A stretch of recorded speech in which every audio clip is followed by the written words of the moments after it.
Good morning, and welcome to the HART Board meeting, special meeting dealing with the whistleblower investigation report. Will everyone please rise for the Pledge of Allegiance? Pledge allegiance to the flag of the United States of America and to the republic for which it stands, one nation, under God, indivisible, with liberty and justice for all.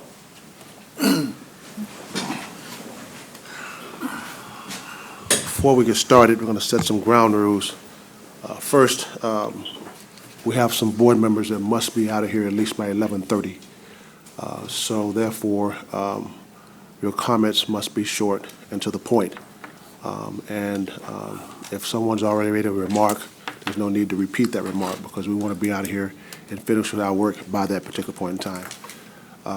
The first thing we'll do, I'm going to turn it over to Mr. Smith, but we'll hear from Carlton Fields. They'll give their report, and questions can be asked at that point.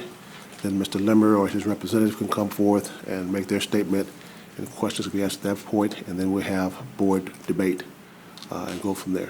Any questions on that? Also, who's on the phone? Melanie. Chairman Lemon, Chairman, this is Melanie Williams. Okay, and Mr. McLean, you're on the phone also? Chair, that's correct. Thank you. Okay. When you want to speak, just interrupt me, but state your name because we have a court reporter, and court reporter needs to know your name, and probably because she can't see all of our name tags, state your name when I call it. I'll try to do that also. Is that good for you? Okay, just want to make sure. Any questions before we get started? Yes. Mr. Chairman, this is Cindy Townsend. I am also on the phone. Okay, very good. Can you understand that? Is it any way we can clear that up? I guess not. Okay, all right, very good. Is there any public comment? Ms. Pettit, is there any public comment? Okay. I'll now turn it over to Mr. Smith. Good morning. Just to refresh your recollection, I believe the chairman's already pointed out the policy or the procedure for today will be that we'll hear the report from Carlton Fields. The request is that you not interrupt the report, give it an opportunity to provide you all the information that they have discerned in their investigation, and so we can do so efficiently. After the report is done, you'll have an opportunity to ask them any questions. We anticipate after that process, there'll be a response by Mr. Limmer or his counsel, and you may or may not have questions in that regard. And once that is done, it is up to this board to either ask staff or anyone else any questions they have and to start its deliberation. Any questions on how that will proceed? Okay, great. And we've got, from Carlton Fields today, we've got Mr. Schwartz, and he'll introduce his team. Thank you, Mr. Smith. Chairman Miller, Board, Mayor Castor, my name's Adam Schwartz. I'm with Carlton Fields. We were retained by HART to conduct an internal investigation regarding certain allegations made by a whistleblower. I want to introduce the other team members that I have, and then I'll turn it over to Ms. Baggett for a few comments in our presentation, and then I'll return to answer any questions that the board may have regarding our report. So with me, to my far right, is Lori Baggett. Lori is the managing partner of our Tampa office. She also does labor and employment work. And to her left is Kathleen Bell Bremer, who is a board-certified labor lawyer. And so with that, I'll turn it over to Ms. Baggett. Good morning. As Adam said, my name is Lori Baggett from Carlton Fields. Just wanted to remind you of a couple of things as we get into our discussion today. First, the scope of our engagement. We were retained by HART to conduct an independent investigation of the whistleblower complaint. That was given to you submitted on November 1st that I think you received over the weekend. We did not have any sort of recent relationship with HART or any of its employees or any of the vendors, so our investigation was indeed an independent one. We were asked to make factual findings with respect to the allegations in the complaint, and those related to procurement, to the purchase card, or what you may hear referred to as the P card policy, to the travel policy, and different human resources issues. And based on those factual findings, we were asked to determine whether those amounted to violations of law or violations of HART's policies. Now, you've hopefully had time to look over the report that we were provided and the supporting documentation. Let me just tell you a little bit about what went into making that report. In terms of interviews, we interviewed 22 witnesses. Some of those were done in person, some were done by phone. and we had several follow-up interviews with some of those witnesses. We interviewed the complainant on 2 separate days, and subsequently, we spoke to the complainant on an ad hoc basis as we had additional questions and things we needed to clear up. We interviewed Mr. Limmer for a full day. His attorney was present. We talked about all the issues raised in the complaint, procurement policies, the P-card policy, travel policy, the human resources issues, all of those issues. After the interview, we offered Mr. Limmer and his attorney an opportunity to give us any written materials that they wanted to submit or to clarify anything. And as of today's date, they have not done that. But Mr. Limmer was cooperative when we interviewed him. We also interviewed HART employees at all levels. We interviewed some board members, and we interviewed some non-HART employees who were relevant to the allegations in the complaint. In terms of the documents we reviewed, we obtained and reviewed and searched within a document database of over 430,000 documents. And that included custodial email accounts. So just to give you an idea of what those documents included, we looked at the whistleblower complaint, and also the complainant submitted about 2,100 documents that were organized by topic, so we obviously reviewed all of those. We looked at the electronic files from the procurement department. Those included things like solicitations, bid awards, purchase orders, invoices, payment files, and those related to a lot of the engagements that are raised with vendors that are identified in the complaint. We looked at the personnel files of certain HART employees. We looked at the minutes of various board meetings, the ad hoc committee, executive search committee meeting minutes, and minutes from the audit and finance committee. We reviewed HART's procurement policy manual in great detail. We looked at the HART's employment manual, and then the various policies that are attached as exhibits to the complaint, the travel policy, the P-card policy, and the purchase card billing statements. With respect to the custodial email accounts and attachments, those were of specific HART employees that were reflected in the complaint, and we did targeted searches within those. So we did not look at every email from those employees, but we ran targeted searches based on the allegations in the complaint.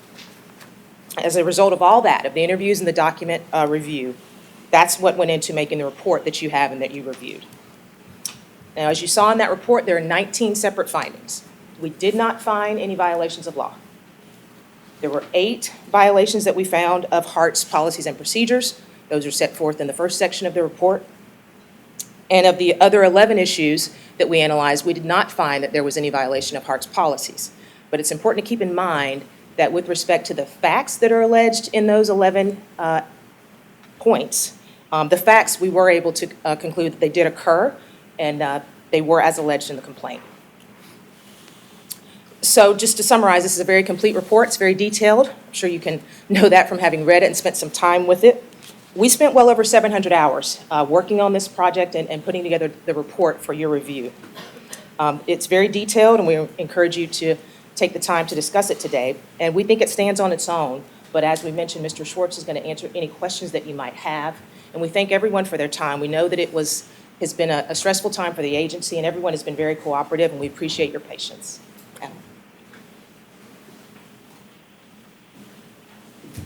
Chairman Miller and board members, I'm happy to answer any questions that you all may have regarding the report.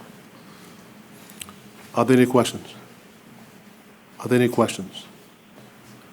No questions, sir. Thank you.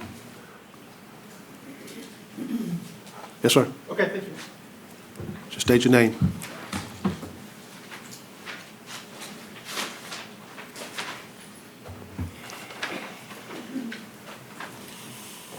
May it please the chair and members of the HART board, my name is Ryan Barrack. I'm here on behalf of Mr. Limmer. I have a document that I'm going to hand out to you all, and I'm going to make a presentation as well. If I may. Sure. Well, thank you. Why did we get this document before now? It's B as in boy. Can I ask Mr. Smith a question? Yes, sir. Should we have gotten this document before now? You could certainly make the case that it would have been easier for the board to have the document ahead of time to review. Maybe Mr. Barrack has an explanation as to why it was only available today. There are some exigencies that could have caused that. Yes, Mr. Chair, just so that it's clear, the document is essentially my presentation today. It's provided to you all so you can follow along as I talk to you. I wanted to make sure, sometimes I can speak too quickly, and I wanted to make sure that everyone could follow what it is I'm saying. So it is literally my speech for today, but I wanted to make sure you had it. With respect to the timing, we have worked very diligently. The Carlton Fields lawyers spent an extraordinary amount of time, over 3 months, preparing a report that was extensive with approximately 4,000 pages of attachments. We had 4 days to try and respond. I've done my best, and Mr. Limmer has done his best, and we've worked very hard to be able to provide you with some information today. And so I'm going to sort of begin my presentation, and hopefully I can address the questions and concerns. As I said, my name is Ryan Barrack. I'm a board-certified labor and employment attorney. I'm a resident of the city of Tampa, and I'm honored to represent Ben Limmer here today. The letter and my presentation are designed to address the Carlton Fields memorandum, provide additional factual information, and most importantly, apologize.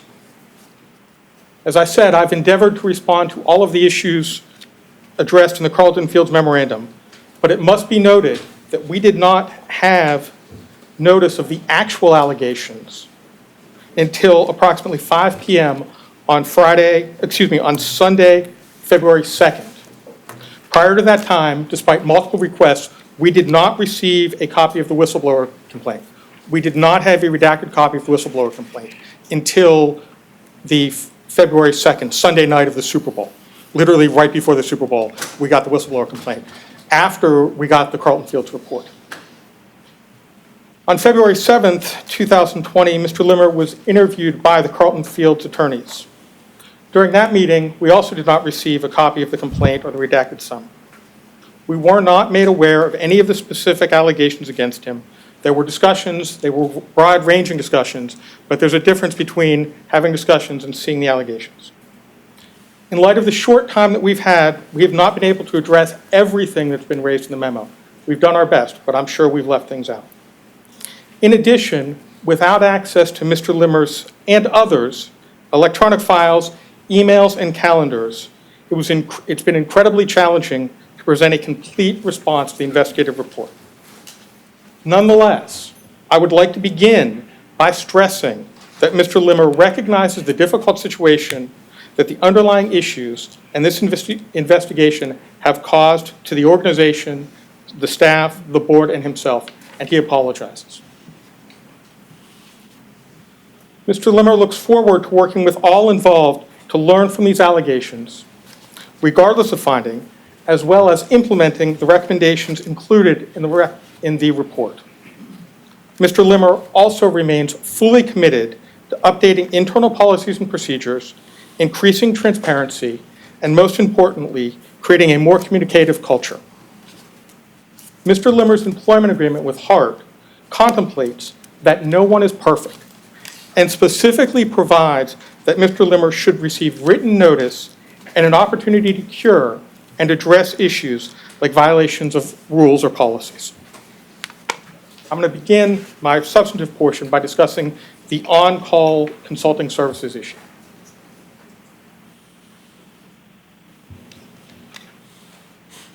As an initial matter, I'd like to note that Mr. Limmer did not know TransPro or its principal prior to coming to HART. TransPro was a HART vendor with a relationship that began in 2015, long before Mr. Limmer came to HART. Similarly, Mr. Limmer did not know Shoemaker Loop or any of its attorneys prior to coming to Tampa.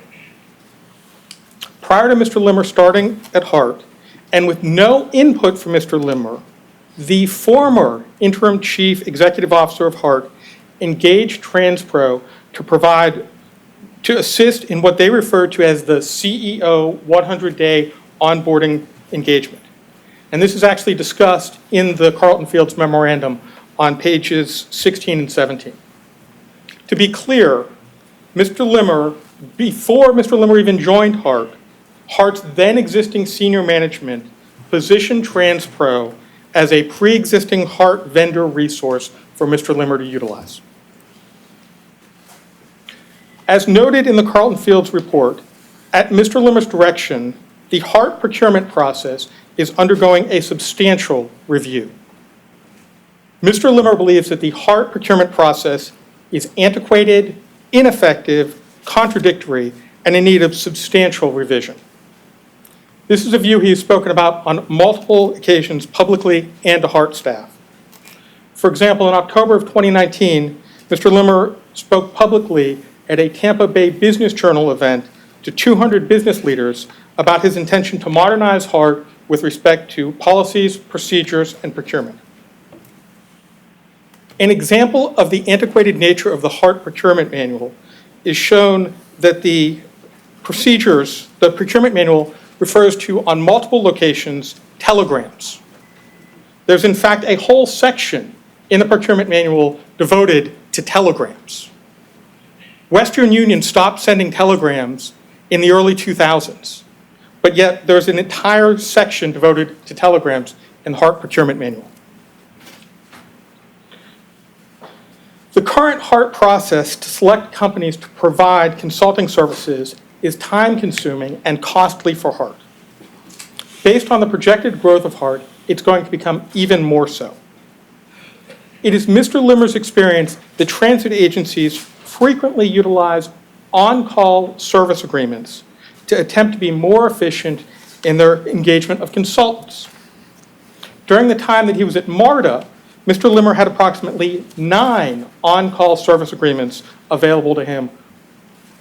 The on-call service agreement process allows for a selection of qualified entities to be approved to function in an on-call basis and then be given specific items as well as a budget to accomplish on a task order basis. In other words, when an on-call contract is ultimately awarded, the contracting award amount commits no funds to any task or vendor under any timeline. The budget simply sets the overall limit under which the contract can incur costs. When an entity decides to move forward with a specific particular task, common practice allows for that entity to issue mini solicitations to their shortened list of vendors to accomplish the task to maximize continuous competition. No task order can advance unless budget funds are available or allocated, and funding is assigned on a task-by-task basis. As Mr. Limmer was becoming familiar with the operations of HART, he began to see the need for a number of on-call service agreements with which HART would have the flexibility to call in consultants and experts on an as-needed basis to perform specific tasks. Specifically, Mr. Limmer and the other executives at HART saw an immediate need in a whole host of areas. Conducting a robust review and update of all the policies and procedures, including the procurement manual, operations, and safety training programs. Real estate advisory services for existing and proposed operations and the CSX negotiations. Strategic advisory services regarding going 100% electric with the bus fleet. Working with the county to develop a comprehensive strategy for affordable workforce housing to support the transit. Significantly expanding the Disadvantaged Business Enterprise Program. Modernizing the accounting system. This is by no means an exhaustive list, but it simply provides a snapshot of the likely areas that would need support services as HART moves forward. In mid-July 2019, which is right around the 100-day point, Mr. Limmer received a sample scope of work from TransPro for on-call service agreements. It is typical of transit agencies to reach out to consultants and peer agencies to obtain sample scopes of work for tasks of all type. The sample scope of work was identified as such in an email from TransPro to Mr. Limmer and acknowledged that other firms can also perform the type of work outlined in the sample scope. It is Mr. Limmer's understanding that this form is used by transit authorities in Memphis, Tennessee, Long Beach, California, Birmingham, Alabama, and perhaps others, and could even represent an industry standard form. Nonetheless, Mr. Limmer reviewed and modified the scope of work to align with his initial thoughts on how the scope of work would be incorporated into the business needs of HART, and he sent it to the Director of Procurement. There was never an intention by Mr. Limmer to withhold the source of the original scope of work. There was never an intention that there would be a $3 million budget set, nor that a consulting contract would be awarded to TransPro or anyone else. Rather, Mr. Limmer intended that HART would gather a number of qualified entities that would be available to HART to call upon on an as-needed, on-call basis to do tasks under a broad umbrella, and that staff would collaboratively gather input from all of the HART executive staff to establish an estimated budget.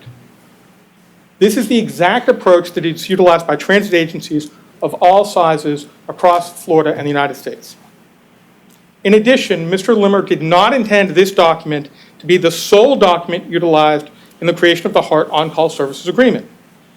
Mr. Limmer's recollection is that he referred the Director of Procurement to individuals at both MARTA and Valley Metro in Phoenix, as well as encouraging him to reach out to any other procurement officials who he knew during his short time in transit, all of whom could provide assistance in this process. Mr. Limmer assumed that he would reach out to them.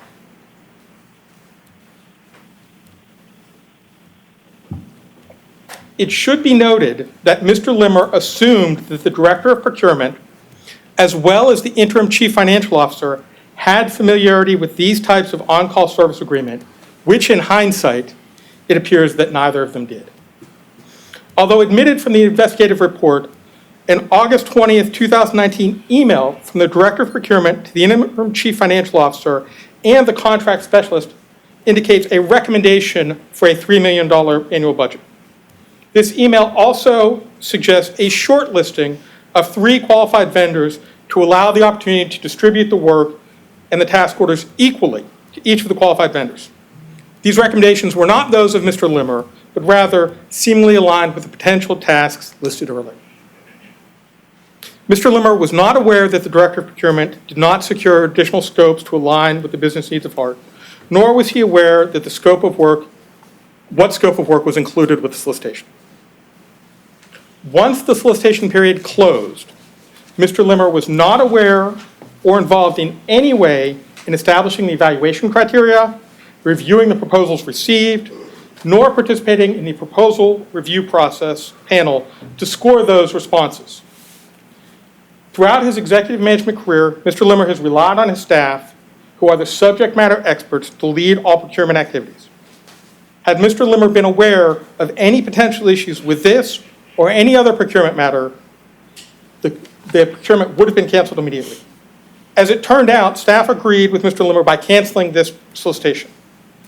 We are unaware why this important and necessary context was not included in the report.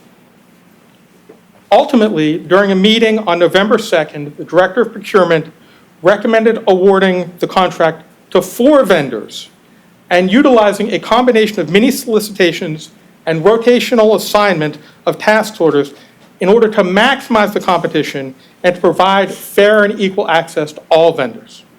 The CEO concurred with this approach, as it is typical to those utilized by transit agencies. In summary, the recommendation made by the Director of Procurement to Mr. Limmer called for 4 vendors to be on call for a period of 3 years with a contract amount not to exceed $3 million. This equates to only a maximum annual budget of $250,000 on average to each of the 4 vendors during the duration of the contract. This recommendation did not include $3 million for any one vendor. Putting this in context and referencing back to the prior real estate advisory services for the CSX acquisition, MARTA in Atlanta just spent over $1 million on engineering studies and contract negotiations for their negotiations with Norfolk Southern for freight rail acquisitions. Nevertheless, in no way was this contract intended for any one vendor, transfer or otherwise, as indicated in the investigative report. To reiterate, the contract was canceled, the solicitation was canceled, and no contract was awarded. Again, no intention to award this contract to TransPro or any other vendor. nor was there any intention to give TransPro or any other vendor an unfair advantage. In fact, the recommended approach made by the Director of Procurement sought to maximize continuous competition among 4 vendors, and as such, does not appear to violate policy 12-103 or 4-102 paren 2. In addition, the use of this document, which had been used by other transit agencies, appears to be consistent with 4-102 paren 4, which provides in developing specifications, accepted commercial standards shall be used and unique requirements shall be avoided to the extent practicable. Lastly, there does not appear to be any violation of Board Policy 410.02 paren 2 paren H, which provides that no employee shall engage in communication with bidders or potential bidders outside of the procurement process on the subject of a pending procurement, since all communications between Mr. Limmer and TransPro and the other consulting firms occurred prior to the procurement process as documented in the investigative report. Again, the solicitation was canceled, no contract was awarded, and it is not possible to have violated the procurement policies. Many of the issues in the memorandum are related to communication failures and issues with an antiquated procurement process. Mr. Limmer accepts full responsibility for the communication failures and commits to work to provide clearer direction to staff, as well as communicating more effectively with this board. Mr. Limmer also commits to work with staff to address the issues within the procurement process. This could include all HART staff participating in procurement activities undergo additional training, including Mr. Limmer. Additionally, as part of the procurement manual update, Mr. Limmer could receive additional training by a third-party vendor who specializes in Florida public procurement. Given his extensive background with transit agencies across the United States, Mr. Limmer is well equipped to tackle these issues head-on with a sense of urgency while collaborating fully with the HART staff and board on these critical policy issues.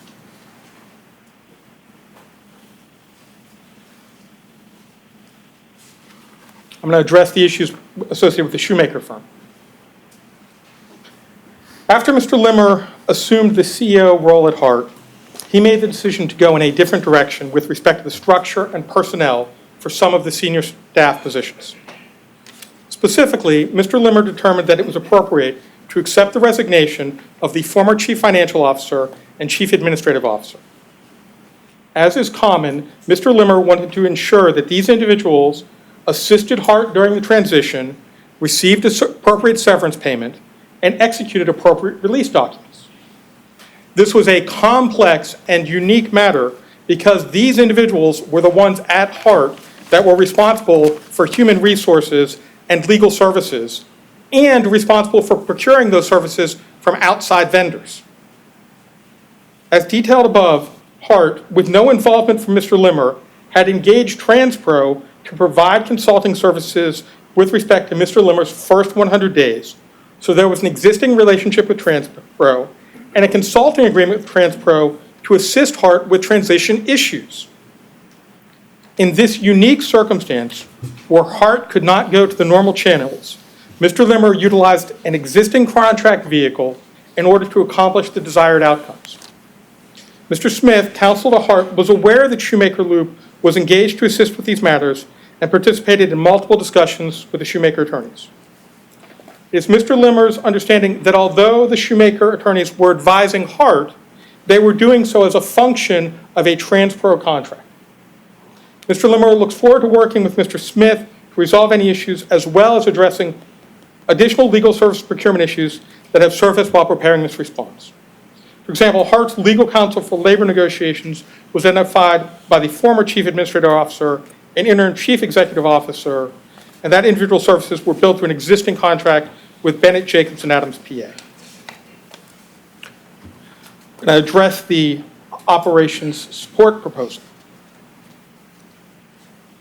During his interview with HART in February of 2019, Mr. Limmer committed to undertake a detailed examination of the organization of HART. As Mr. Limmer worked through that process, one of the proposals was to combine the operations and the maintenance functions into one division and recast this new division to focus not on operations, but on overall customer experience. To get started, Mr. Limmer wanted to identify industry leaders who might be willing and able to provide temporary leadership augmentation while this process was undergoing in this newly created division. As with securing advising services during the transition, Mr. Limmer reached out to both firms engaged in the organizational design efforts, TransPro and InfraStrategies, to inquire about finding highly qualified professionals to serve in this temporary capacity. Mr. Limmer had identified Ted Harris and Bill McLeod as potential options. These two individuals had approximately 70 years of highly specialized experience in transit operations and were both available to serve on a temporary basis. Specifically, this effort was for two highly qualified individuals, not TransPro or any other vendor, to serve HART on a temporary basis. The existing TransPro contract signed by the former interim chief executive officer was simply the vehicle to accomplish this task. When Mr. Limmer submitted to procurement, they mistakenly thought it was a piece of technical work and not an engagement of specific professionals. It is this misunderstanding that is detailed in dozens of documents included in the attachments to the report, beginning at page 157 of the extensive attachments. Since HART was engaging with specific professionals for a highly specialized need, this type of work may be directly awarded under the procurement manual. To accomplish this, Mr. Limmer engaged the Director of Procurement and as a result did not violate HART Manual 3-2.01.02, not sourcing the solicitation through the Procurement Department. Additionally, since there was not a traditional procurement need that TransPro had knowledge of, there was not a deviation from Manual Section 12-103. Lastly, as the CEO, Mr. Limmer can engage in efforts such as these for direct leadership augmentation up to $100,000. In the end, there was an initial misunderstanding between the Director of Procurement and the Interim Chief Financial Officer regarding the nature of this proposed work. Ultimately, the effort did not move forward, no task was finalized, and no costs were incurred by HART. Mr. Limmer instead opted to entrust the existing operations and maintenance staff to lead the newly established division as he conducted a national search under the leadership of Crothammer and Associates to find a permanent Chief Customer Experience Officer. The decision to never exercise any temporary agreement via the TransPro contact was not based upon funds not being available, but based wholly upon Mr. Limmer's desire to quickly find permanent leadership for this important new division. After a lengthy nationwide search managed by a renowned executive search firm with guidance from an interdepartmental team within HART, Ted Harris was ultimately selected as the new Chief Customer Experience Officer. Mr. Harris joined HART in October. He was never a TransPro employee, and he had never met TransPro prior to the HART engagement. Regardless of the aforementioned circumstances, Mr. Limmer commits to establishing a more open communication channel with the appropriate departments, including procurement, budget, human resources, as additional personnel decisions are made going forward.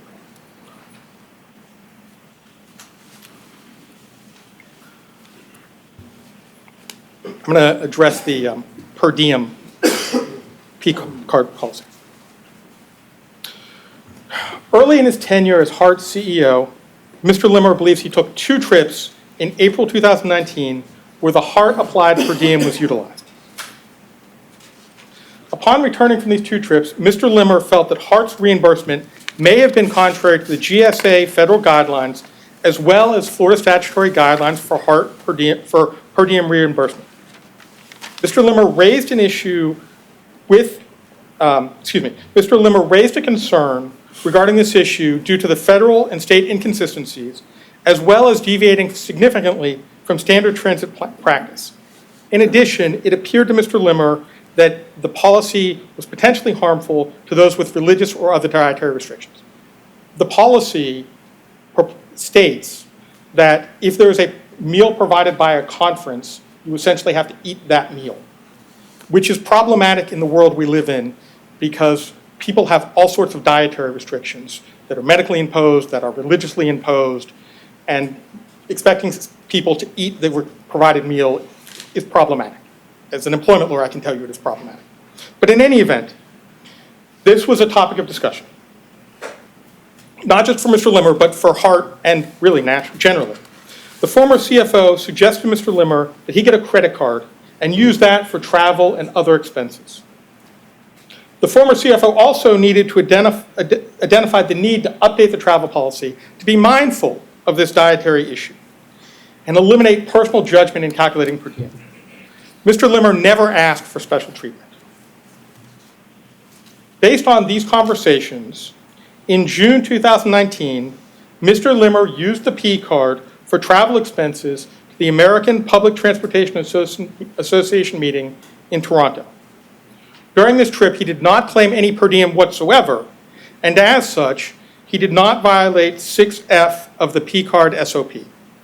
Instead, Mr. Limmer utilized his P card for essential travel expenses and meals. This particular item may have been misinterpreted in the memorandum because the general ledger references are coded as P card charges as per diem, which do not actually reflect the expense type.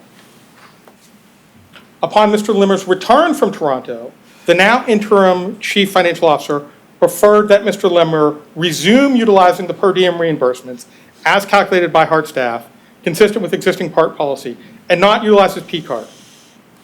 On all subsequent trips, Mr. Limmer resumed utilizing the per diem reimbursements. Additionally, to his knowledge, Mr. Limmer did not receive per diem if meals were included in the registration costs, and as such, did not violate 5D3 of the Travel Policy and Procedures SOP, which specifies HART will not pay per diem for any meals provided by a conference, seminar, meeting, or training.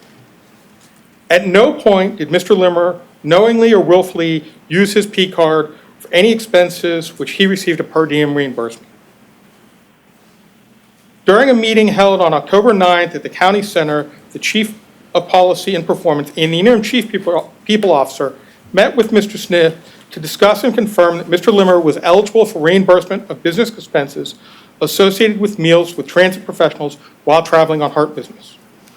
Going forward, Mr. Limmer is committed to thoroughly reviewing all travel expenses, P card usage, and per diem reimbursements to ensure that there are no deviations from HART policies, state law, or federal guidelines. In the future, Mr. Limmer commits to working quickly with applicable HART staff to ensure that all travel policies are tightened up to prevent any future missteps for any HART staff, himself or anyone else.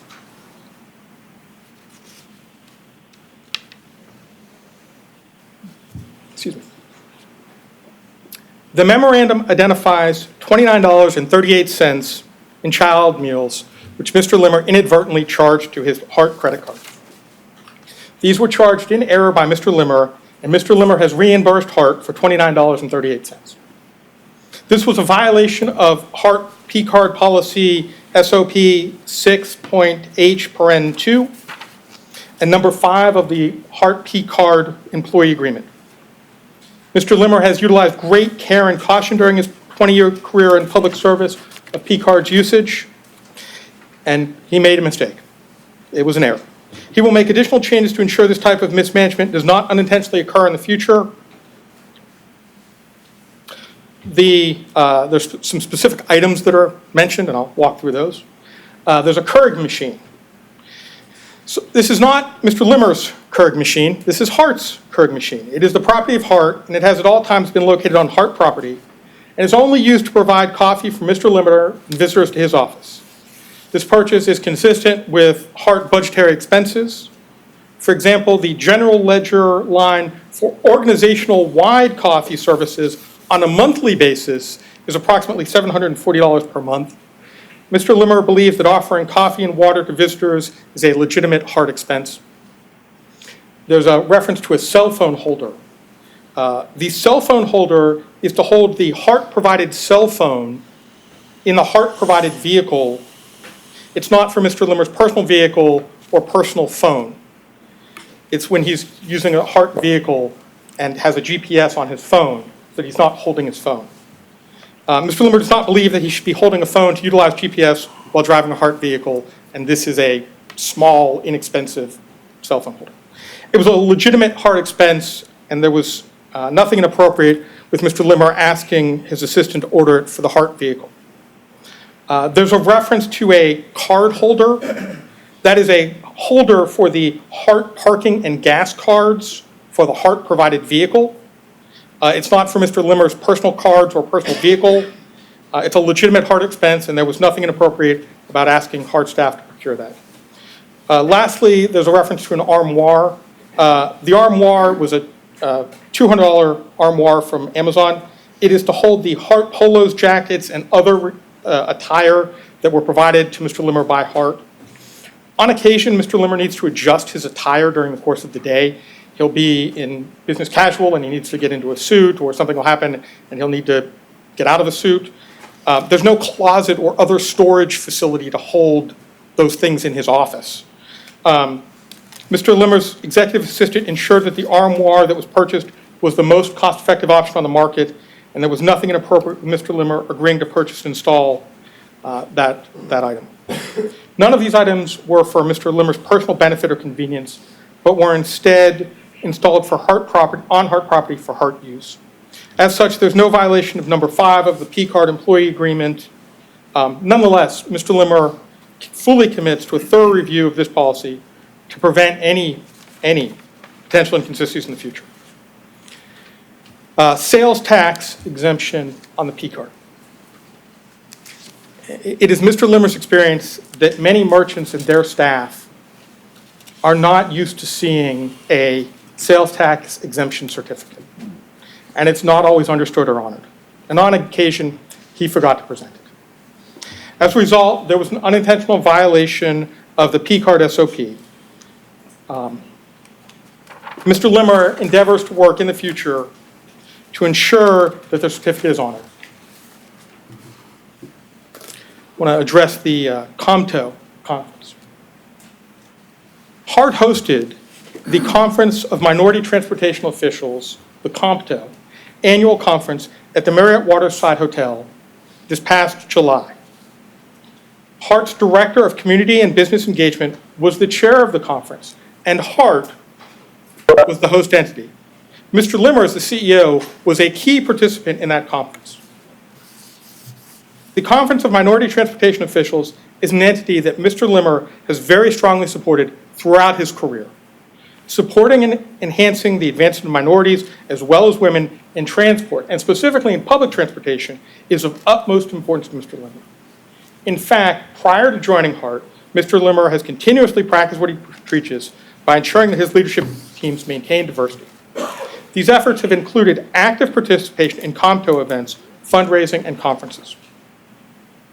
In addition to a general commitment to COMTO and its goals, as the CEO of the host agency, Mr. Limmer believed that it was very important that he attend and function as an active leader during the COMTO conference here in Tampa.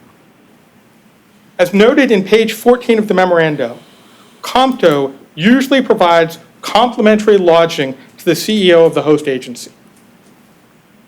When the Director of Business Engagement asked Mr. Limmer if he wanted her to get him a room for the conference, he assumed that COMTO would be paying for the room, as this is the practice of other organizations for the chief officers of the hosting entity. Mr. Limmer did not know that because the former CFO had advised COMTO that he didn't intend to attend this conference. COMTO did not budget a room for the CEO of the host agency in this rare instance. He didn't know that the other guy had said he wasn't going to be here. While HART policy contemplates advance approval of travel, in this instance, Mr. Limmer was not in a position to secure advanced approval because he thought COMTO was paying for the room. It was only after the fact that he became aware that due to the actions of the prior CFO, COMTO had not budgeted for this room. In light of the fact that HART was hosting this very important conference, it's not clear that this conference was in the nature of a normal travel event, given that it was hosted here in Tampa. But in any event, Mr. Limmer would have authorized the hotel stay.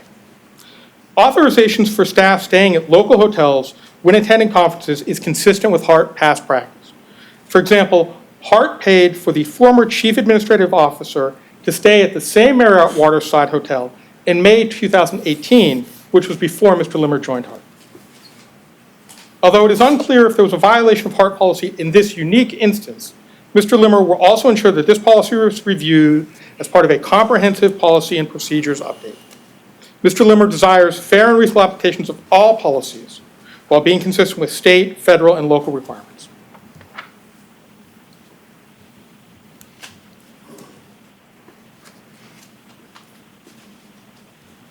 Mr. Limmer appreciates that he made mistakes, and he again apologizes. These were not willful, deliberate, or intentional, and neither he nor anyone else personally benefited from these errors. As I mentioned at the beginning of my comments, Mr. Limmer's employment contract acknowledges that he should have an opportunity to fix things when he makes mistakes. Mr. Limmer is fully committed to embracing the recommendations of the Carlton Fields Memorandum. As previously noted, Mr. Limmer was well aware that there were substantial issues with the HART procurement process and has already undertaken a review of that process that he hopes will be able to continue. In addition, Mr. Limmer had already established a SWE seat level position, the Chief of Policy and Performance, to oversee policies and procedures within HART. That was established while he was here to make sure that we could deal with these issues. This process has been long and difficult for HART, but also for Mr. Limmer. He's been at home for 3 months with no information about what was going on during the investigation. Mr. Limmer remains committed to HART and to Hillsborough County. He's learned from this experience and will use it to continue to transform HART into an agency positioned for the future. Mr. Limmer wants HART to be an agency where there's a culture that allows people to question why things are being done in a certain way and strives to provide the best service in the most efficient manner for Hillsborough County. Hillsborough County is ground zero for one of the most pressing issues of our time, climate change.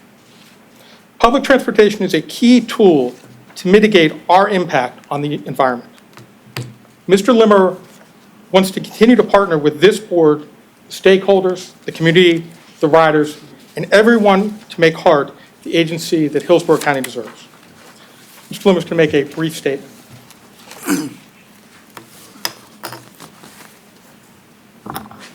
Good morning, Chairman Miller, members of the board. I wanted to stand up and personally stress to each and every one of you how deeply apologetic I am over all of these transgressions. I want to apologize to the citizens of Hillsborough County, the 35,000 daily customers that we serve, the 800-plus HART employees who remain dedicated each and every day, the board, and of course you, Chairman Miller. I had and continue to have HART's best interests at the forefront of every single choice that I make.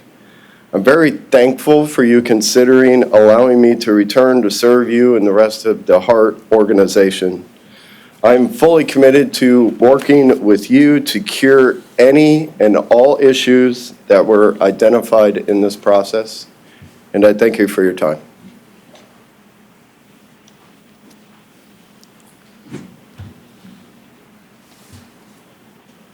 If you have any questions, I will endeavor to answer them. Are there any questions?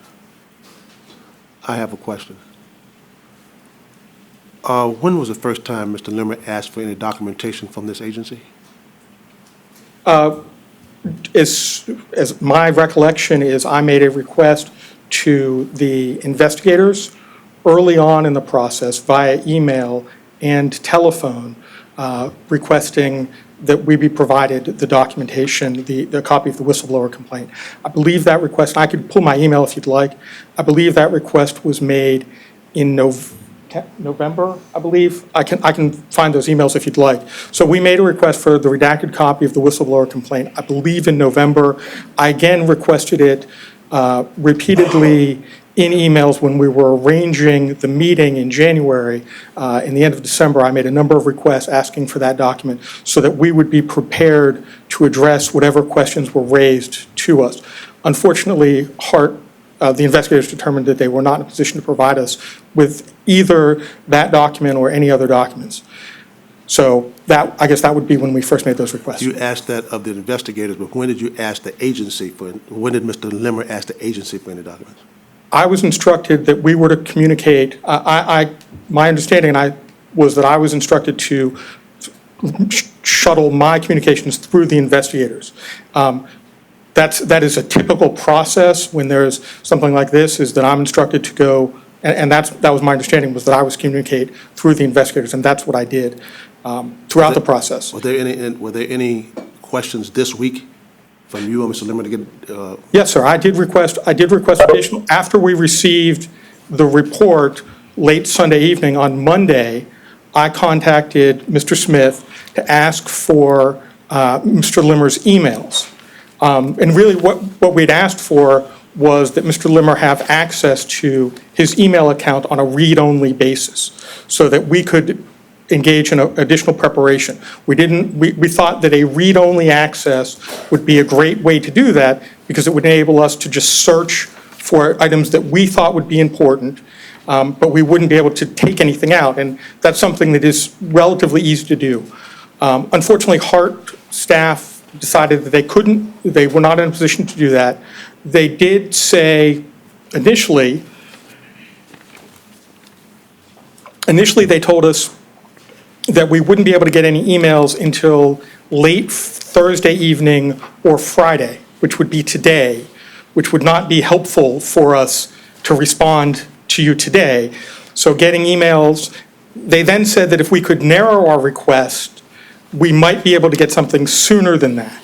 So we made a much smaller request for emails and received 53 emails rather than the much larger request we had desired. I don't know from a technical standpoint why it would take any more time to literally copy over 53 emails as opposed to a much larger universe of emails, but nonetheless, we were provided with 53 emails, which we did utilize in preparing our response. It would have been better if we had been able to have access to more data during the time. We didn't, and that is an issue, but we did what we could. We just got that this morning. On the page 5 operation support proposal, you stated that Mr. Harris never was an employee of TransPro. Was he ever a consultant of TransPro? Ted Harris? I don't know. I know that, as I stated in there, I believe what I've stated in there is accurate. That he was not an employee of TransPro prior to his engagement in this issue. Was his picture ever on TransPro's website? I don't know, sir. Okay. When did Mr. Limmer reimburse the agency of $29.38? I believe this week after he became aware of the amount and the specific item. So he never was aware that he owed the agency $29.38? There was an issue during the discussions with the attorneys. We became aware of the specific dollar amounts. Mr. Limmer had previously been aware that there was one charge for his daughter's meal, which he thought he had addressed, but HART staff did not have a record of that having been addressed. So after the report came out and we were able to determine exactly what the items were, what the dollar amounts were, figure out what the tax was, Mr. Limmer made that payment. And so it was $29.63.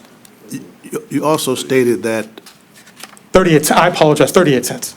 You also stated that with the COMTO conference, that in the past, that the CEO of any agency in that area was given a room from COMTO. Am I correct? That's what the report states. The Carlton Fields report states that in their finding on that issue. If you'd like me, I can reference that to you, Chairman Miller. Okay. Did they ever give the board chair any rooms? Because I was heavily involved with that conference. In fact, I went to Washington, D.C. to bring that conference here. I was heavily involved at that conference, and no one ever said anything to me about rooms. And matter of fact, when there was a conference here in 2008, there was an agency, you said that the CEO, the chief administrative officer, stayed at the Marriott in May of 2018, but they only stayed there for 1 day. Why was Mr. Limmer under the assumption that COMTO would give him a room for 5 days? In fact, as noted by the report, COMTO typically budgets for that. And if you'd like, I'll show you, one moment. Sure. If you, I think it would be helpful for everyone if we went through issue by issue so that we could all make comments and ask questions in more of a linear fashion. That'd be fine. I think that would be great. And then both Carlton Fields and Yeah. Mr. Barrack could respond to any questions. I'll call on you first, after you ask the question. Once he finishes his question, I'll call on you. okay. Chair, I would refer you to the Carlton Fields memorandum on page 14 under C, basis of finding. The third line down, or fourth line down. COMTO usually provides complimentary lodging to the CEO of the host agency. Okay. Thank you. Thank you. Mayor Castro, you ready?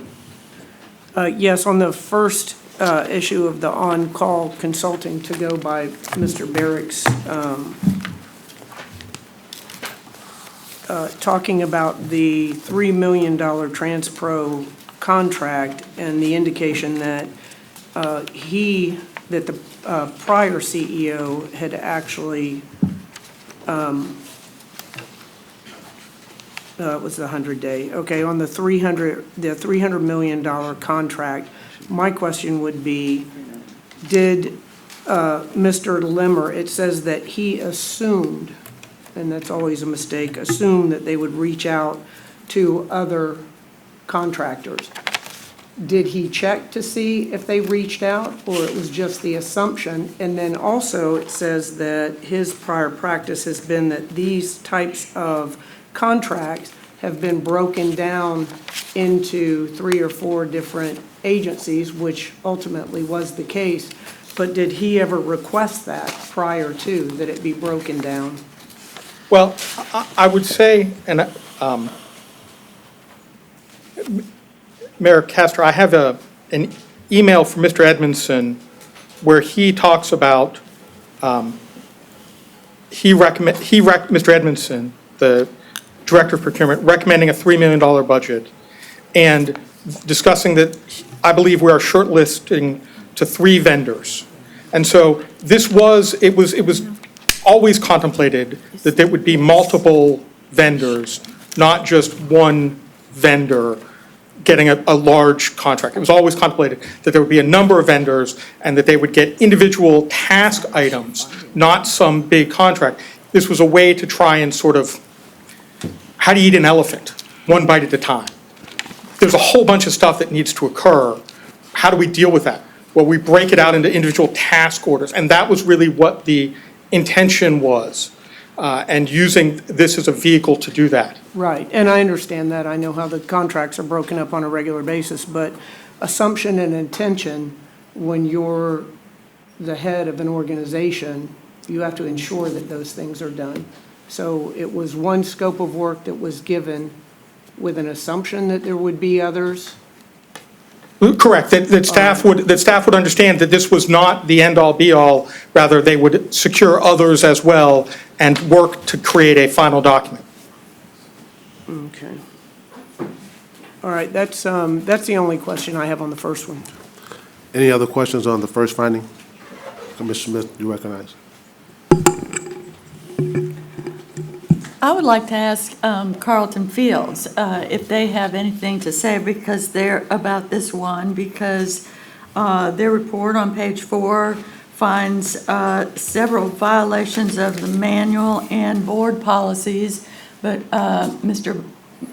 Barrack's report rebuts those as violations. Did you hear anything that changed your position? That these violations occurred?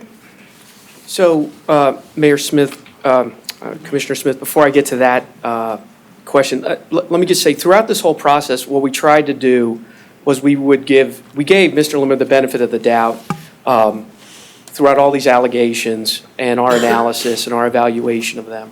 So where we found direct, concrete violations of the manual, we cited those, and we've done so here. To answer your specific question, I didn't hear anything this morning, and I just received this document like you all did. That would change our mind. We still stand by what's in the report. And just so you know the way it worked, as Ms. Baggett explained, we reviewed documents, we spoke to HART employees and others, we then spoke to Mr. Limmer.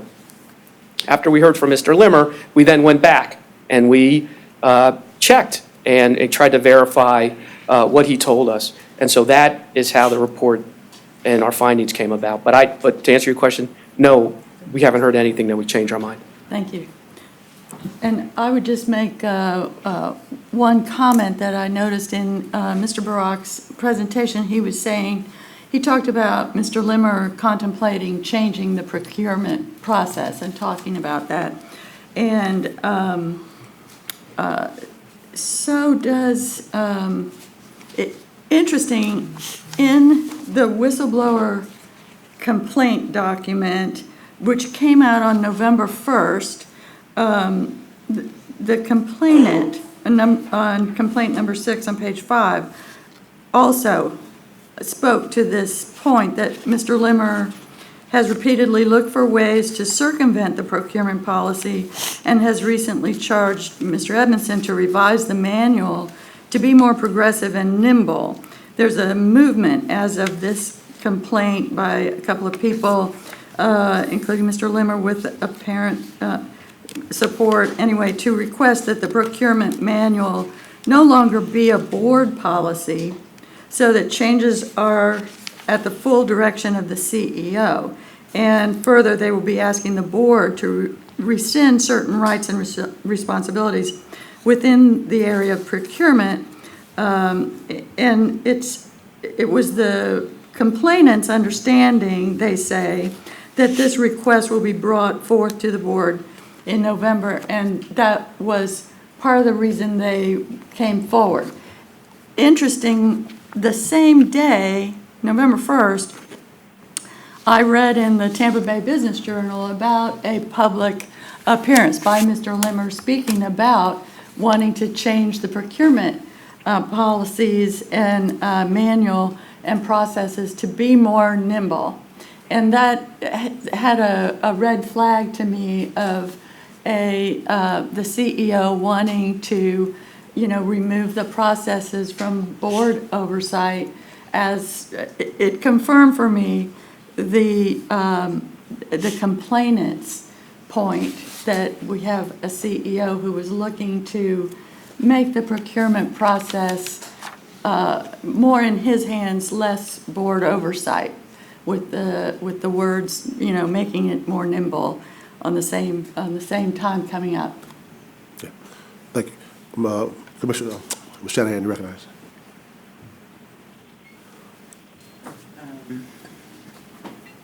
I would like to ask Carlton Fields if the solicitation was canceled, as we were informed by Mr. Barrack.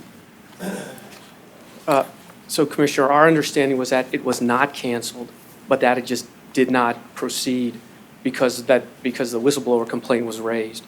So our understanding was things were in the works, and this process was interrupted when the whistleblower complaint was filed, but not that it was canceled or terminated.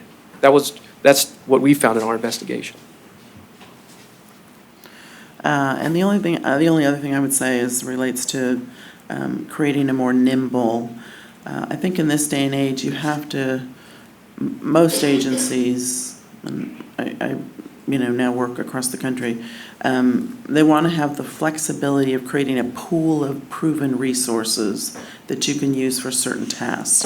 Procurement processes, as you all know, as elected officials, are very expensive and very time-consuming in terms of then trying to be reactionary to issues that come up, whether they be emergency situations or anything else. So I think that assumption that by the use of the word nimble in a public setting, as well as in the complainant's letter, I get a sense that there was a little bit of defending what we know versus being open to change, which is somebody who else came into a government situation not knowing any person in the state of Florida but one, the elected official.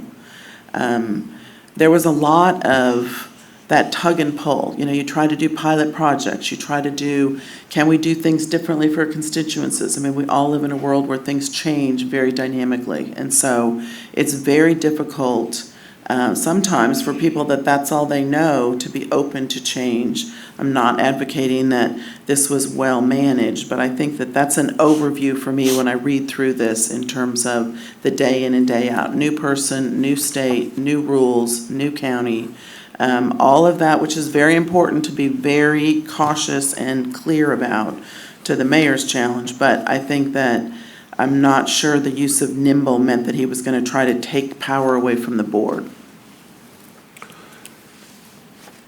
Anyone else? Let me ask Carlton Fields a question.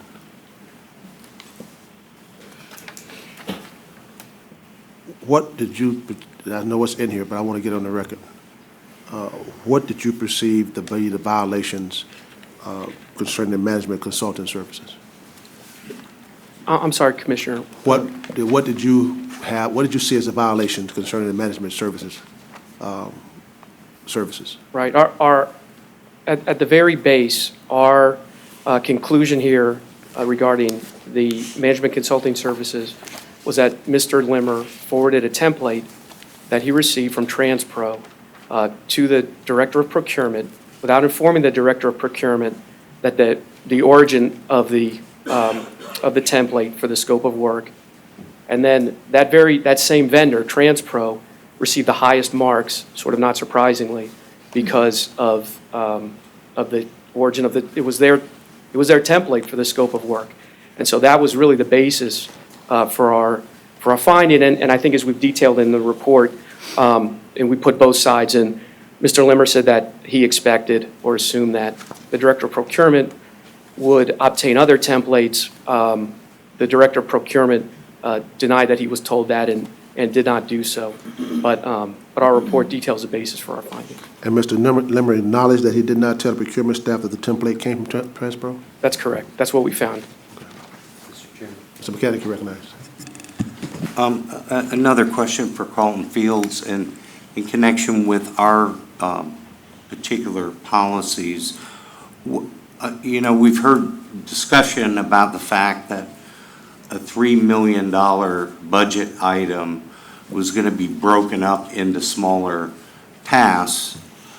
When is given the fact that the CEO is supposed to bring contracts to the board in excess or at 100,000 or more, when is it appropriate for the CEO to issue smaller tasks? And because in my mind, I'm thinking no contract could ever be brought by the board if you in fact broke them all out into $99,000 contracts. So how does the policy work in that regard? Well, I think that's a pretty detailed procurement question. I'm not a procurement expert, but I will tell you that within the procurement policy, there is a prohibition against breaking up contracts so that they're below board approval. So I think certainly, and we've detailed that in our report also, and that's not how the procurement process should be done, and that's part of the policy. Okay, thank you. Are there any other questions concerning the management consulting services, item 1? Are there any other questions on any of the 8 findings that violated HART policy? Commissioner Overman, you recognize. I am a little concerned with the comments that were made earlier about the availability of the whistleblower complaint to Mr. Barrack and Mr. Limmer, if we're going to make sure that it's clear the point of questions that were asked, it might have been helpful to understand the scope of the questions. I don't know if that's required, but it would make sense that if someone is attempting to be clear and concise about answering the questions that are asked, that they understand the purpose of it. So can someone answer to me whether or not and what dates the questions, the copy of the redacted whistleblower complaint was provided to Mr. Limmer and his counsel? Mr. Smith? Yes, sir. The conversation I had with Mr. Barrack about obtaining the redacted version consummated in me providing him a redacted version on Sunday, along with the documentation that we'd received from Carlton Fields. The other aspect of this, though, this is a due process question. And what I'd like to do is ask Carlton Fields if they could, because they had a one-day interview with Mr. Limmer. It's my understanding from our labor and employment lawyers, and Cindy's on the phone, that there is pre and during process, due process, and there's post a due process. And normally the opportunity during and pre is provided by the investigators by virtue of the questions they ask and the indication in those questions as to what the issues are. So I'd like to ask Mr. Schwartz, if the one-day interview they had with Mr. Limmer and any follow-up, in your opinion, provided him a sufficient understanding of what the issues were at that time, and when in the process did that occur? So we spoke to Mr. Limmer about 1 month ago for a day, for an entire day.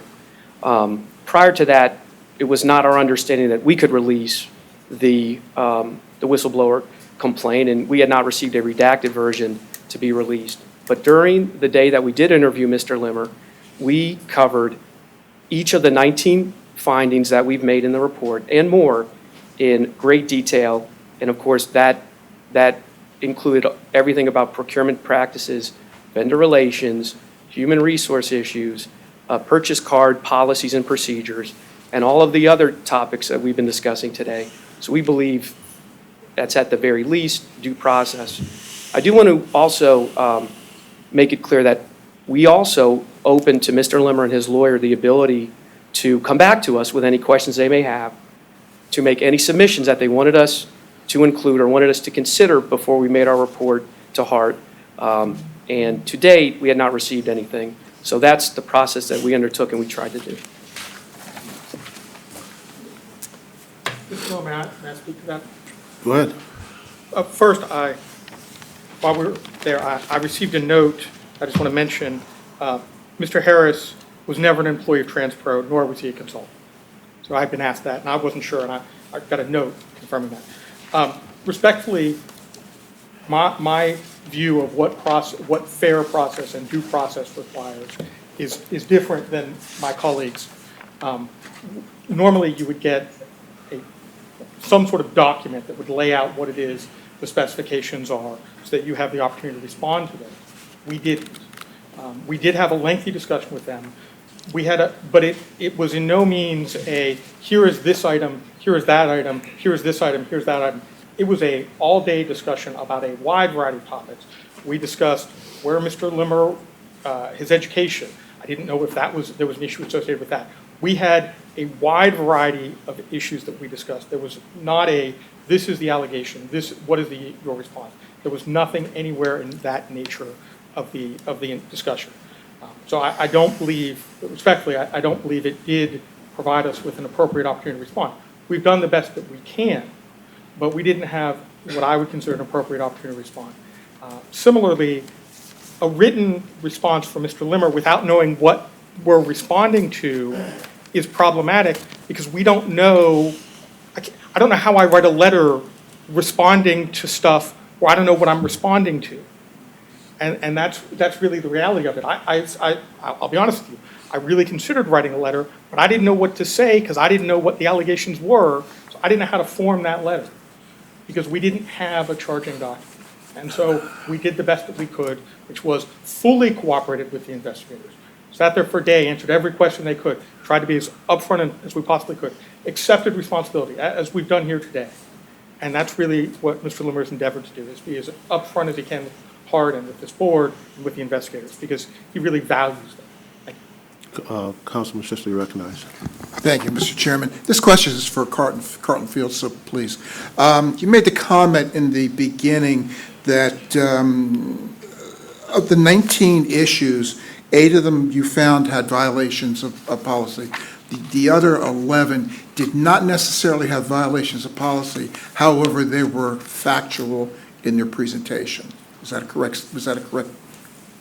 Yes. Is that what you said earlier? Yes, that's correct. Okay. Now, were you able, in reviewing these comments, were you able to corroborate the editorial comments that were being made regarding things like the purchasing, the procurement policies?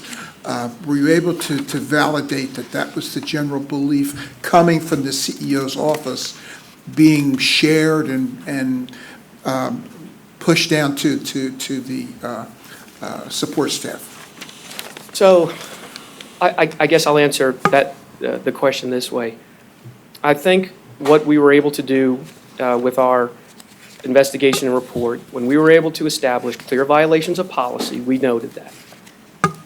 For the items that we were not able to establish clear violations of policy, we noted those also. There are, however, gray areas. We were able to confirm the facts that were alleged, or that things actually happened, but that things were not necessarily policy violations. But there's certainly, whether you're looking at vendor relations or you're looking at purchase card habits or policy, there certainly were trends that appear to come out in the report, whether those trends, some of which resulted or we believed were policy violations, some of which were not. And so that's how we tried to make the distinction there. I'm not sure if that answers your question, but that's kind of what we were doing. Well, it does to a point.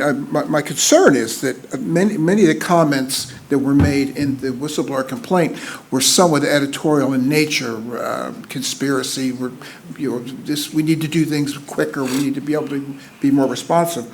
And that talks a lot to the contemporaneous thought process and what the actual intent was in directing a subordinate to do something, and then the subordinate can't necessarily do it that way because the policies are written A, we want to do it B. We suddenly have a very difficult working relationship that's put forth for the associate. Procurement rules are procurement rules. They're there for a purpose. And they're put there because there's been violations in the past. And I find it somewhat troubling to, well, we'll just make it a little bit lower so that we fall under the rules. And I got a problem with that, but I'm still listening. So I guess to answer your question, what we found factually was that the HART employees were trying to sort of both satisfy Mr. Limmer's what he wanted to accomplish while also trying to stay within the HART policies. And sometimes there was just conflict, and I think where there was conflict, there were policy violations, and we've noted those. And I do want to just jump back and address the due process issue that we were discussing previously. Because these issues, these procurement issues, human relation issues, vendor relation issues, these were not hidden from Mr. Limmer. We had a full day discussion about them. So it's not like there was any hide the ball here. These issues were brought up, thoroughly discussed, and vetted, and I think that comes out in the report, so I just wanted to make that clear. Hold on. So Mr. Mechanic's hand first. Mr. Mechanic, you recognize. Oh, thank you. This is a question for Mr. Barrack. A couple of times you alluded to the provision in the employment agreement with Mr. Limmer for an opportunity to cure a violation of the contract. I'm having a tough time seeing where the event has already taken place, how the curative provision would come into play. And please give examples. And I certainly appreciate the fact he paid the $29. I guess you could call that a curative act. But these other circumstances are not really ones that are curable, but tell me where you think I'm wrong there. Respectfully, I would suggest that they are, because what the real issue here is Mr. Limmer has made, he didn't personally benefit from this, right? Let's be clear, there was no personal benefit associated with this. These were mistakes, and he's acknowledged that. And and apologized, and I acknowledge that, and we've acknowledged that. What we're trying to suggest, and what I believe is a curative remedy, is on a going forward basis, these issues won't arise again. And so that's what I would suggest to you as curative, is that you're aware that there's an issue. If you keep your head in the sand, well, then that's the problem. But here, we're acknowledging, we're committing, we're fixing what has happened that is wrong, and committing on a going forward basis to do better, to address these issues, and to make sure that he complies, and that the process is appropriate, and that he complies. I apologize to Commissioner Smith if I suggested somehow that I thought that the procurement process was. There are problems with the procurement process. I mean, literally, it talks about telegrams. I mean, it's an old process. It needs to be updated. I don't know another way to say that, but it does. It needs fixing. And there are issues, and that's a discussion that Mr. Limmer and this board should have about how to fix that process and how to make that process better. And nimble might be a loaded word, but it's got issues. And so, and I think that Mr. Limmer is positioned to do that because of his experience with other transit agencies, and with guidance from this board, can address those issues and create a strong plan going forward. Let me ask those on the phone. Ms. Williams, do you have any questions? Yes, I do. Thank you, Chairman Miller. My question is for the Carlton Fields attorney. I'd like to understand if you had a conversation with Mr. Limmer's previous employer to determine if this is common practice, is this something he brought forward, or is this very different from what he experienced previously to being promoted into this role? I think the question was, did we have conversations with Mr. Limmer's previous employer? Yes. Is that right? Yes. We did not. In this case, we had a scope of what our work was, and what we were able to find in our investigation, we didn't think that we needed to do that, and we did not do that. Okay. Any further questions, Ms. Williams? Okay, I just want to clarify that, Chairman, that if we didn't speak with his previous employer, then we have to make an assumption based on this was willful intent, or just not enough information. Just want to clarify that. Okay. Mr. McLean, do you have any questions? No, I don't. Thank you, Chair. Okay. Mr. Smith, did you have something you had to say? Yes, in response to Mr. Mechanic's question, I just wanted to make sure the board was aware of what the contract provisions are. In the employment agreement under Section 6, there is a discussion of dismissal for cause. Dismissal for cause occurs under, I believe we have basically 8 different parameters, several of which do not apply. But those that could apply would be subpart 2, which says employees' willful, deliberate, and intentional breach of duties, obligations, or policies of HART. That is why the very able defense attorney is explaining to you these were not willful or deliberate, they were inadvertent, they were accidental. You're going to need to make the determination if you think there's a violation, whether it was willful, deliberate, and intentional, or whether it was inadvertent and a mere happenstance under that category. Also under subpart 3, an employee's willful, deliberate, and intentional violation of part 3 of chapter 112, which is the state ethics code, again, you have to find or believe there's willful, deliberate, and intentional as opposed to inadvertent and happenstance. Part 4, employees' continued neglect of duties or obligations required by the CEO.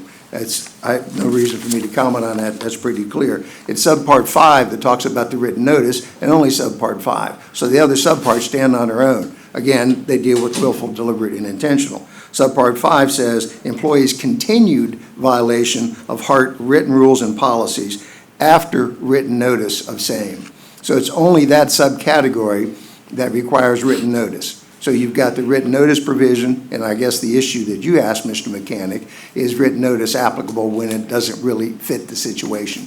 But you have the other categories of analysis for purposes of your deliberations. I'm presupposing nothing. I do not know where you're going, but I just wanted to make sure you knew what the employment agreement said. Thank you. Ms. Shanahan, you recognize. That was one of the questions I had. My second question is on Shoemaker, Loop, and Kendrick. Mr. Barrack made a statement that or I guess it would be, this is like a piggybackable contract, it sounds like.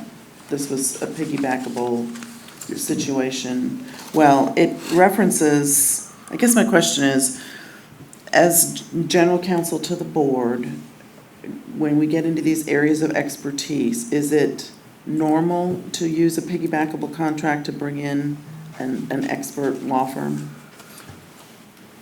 With the caveat that my participation in procurement is severely limited under this organizational structure.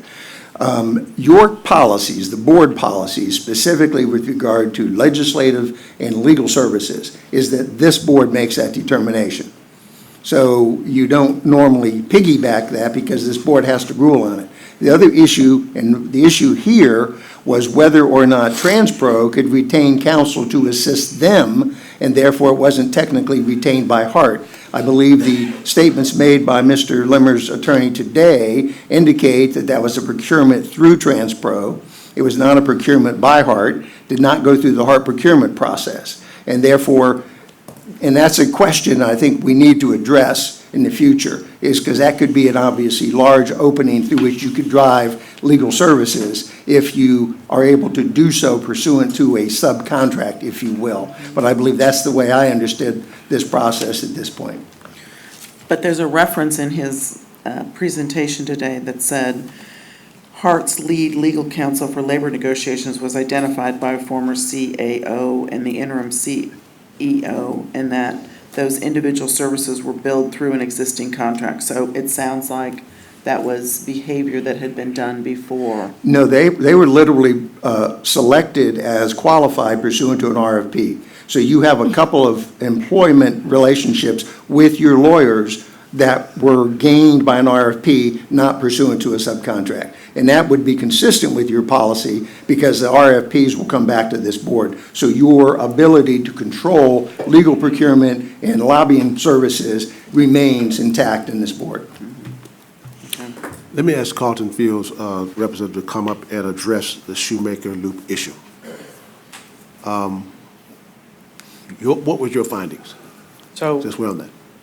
our findings here were that there were policy violations along the lines of what Mr. Smith alluded to, was that to retain legal counsel, you need board approval. That was not done here, and that's the basis of the violation. And you found that to be, regardless of how antiquated the policies are, it could have been policies written in 1842, but there's still policies that they violated the policy by going to get a legal contract or legal advice without bringing it to the board. We take the policies as we find them, and our finding here was that the policy was violated. Thank you. Mr. Harden, you recognize. I apologize, I'm circling back on number 1, management consulting services. Is that okay? Yes. So I just, I guess we got to drill down on the, he said, she said here, but with regard to the, so my question's for Carlton Fields. So were you able to determine if, I apologize, were you able to determine if there was any contact by Mr. Limmer with TransPro after he turned the work template over to the procurement department at HART? Which one are you on? Number one, management consulting services. Okay, and, I'm sorry, So, can you ask your question again? so Mr. Limmer admits that he supplied a template for work to the procurement department, and there's a disagreement about what the direction that was given there is. But with regards to, were you able to determine if there was additional contact by Mr. Limmer to Transpro after he received and turned the work template over to the procurement department? That's not something that we found was relevant to that particular issue, so we didn't look into that, but there certainly was prior, at that time, current and future communication with Transpros. I think we've detailed in other findings.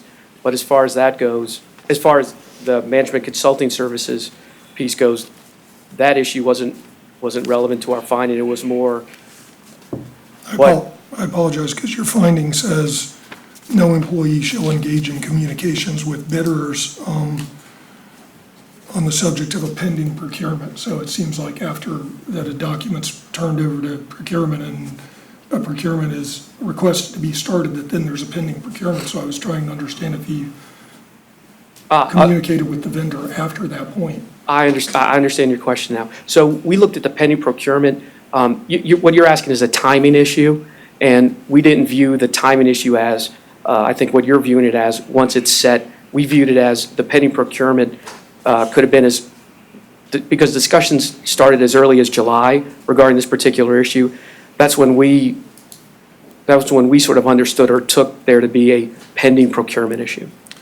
Okay, so with regards to the subsequent ranking meeting that's referenced, following the ranking meeting, Director of Procurement relayed that he felt the Transpo knew exactly how to respond. So is there, in your investigation, did you find that Mr. Limmer attempted to participate in or manipulate the ranking meeting? I guess I'm trying to understand how, was he involved in the ranking of the vendors? Yeah, no, my colleagues tell me, no, he was not involved in that ranking meeting. Okay, and then just one more question, and I'm trying to follow along with defense counsel's statement and your findings here, but so generally, if this if this management consulting agreement had come forward, the next step would have been for it to come to the board of directors for approval? Again, that was outside the scope of what we were asked to do, so Okay. we're not exactly sure where it would have So then gone. I just have one more question, I'll stop. So how did it stop? Because there seems to be a difference in the way this is presented between the two sides of this. But so we came to a point where it was determined for it not to proceed forward. How was that decision made? Did your investigation determine that? We did our investigation, determine that it stopped because the whistleblower complaint was put forth and this board suspended Mr. Limmer, and so that process was stopped around that time. Okay, thank you. Commissioner Kemp, you recognize. Thanks. I have one question about that. So just to be clear, because I think it's a little confusing if someone were trying to follow this without, but what your investigation found, and please correct me if I'm wrong, is that Mr. Limmer handed a template that he obtained from Transpro for this procurement, handed it to his staff. The staff put out the procurement for $3 million, which is quite substantial at HART. Put out the procurement, there were 8 answers, but only one of those, Transpro, met the requirements of the procurement that Transpro handed in. Essentially, that's what our investigation found. Okay, thank you.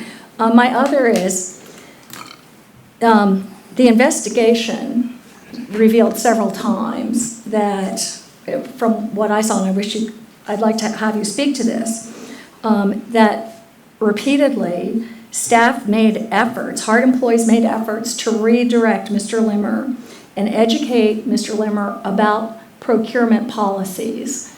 Can you address that? So I think we've pretty well addressed that in the report. I will say that I think specifically regarding purchase card policies, we found that that was exactly the case. And procurement also.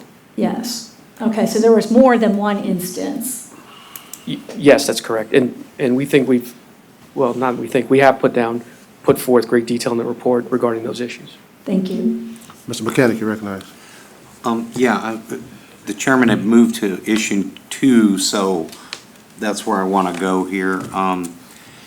I believe you said that regarding the retention of Shoemaker Loop, that our general counsel ratified the agreement.